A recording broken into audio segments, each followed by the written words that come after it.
నిజం చేసి చూపించారు.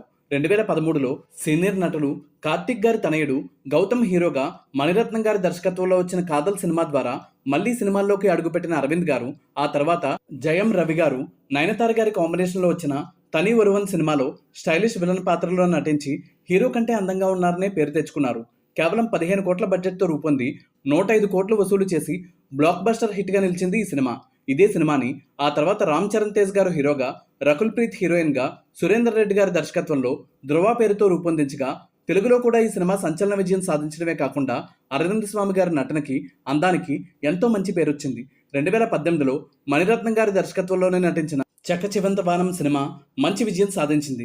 2021లో తమిళనాడు మాజీ ముఖ్యమంత్రి జయలలిత గారి జీవిత కథ ఆధారంగా రూపొందిన తలైవి సినిమాలో తమిళనాడు మాజీ ముఖ్యమంత్రి, టాప్ హీరో, భారతరత్న ఎంజీఆర్ గారి పాత్రలో నటించి అందరినీ తన నటనతో, ఆహార్యంతో అబ్బురపరిచారు అరవింద్.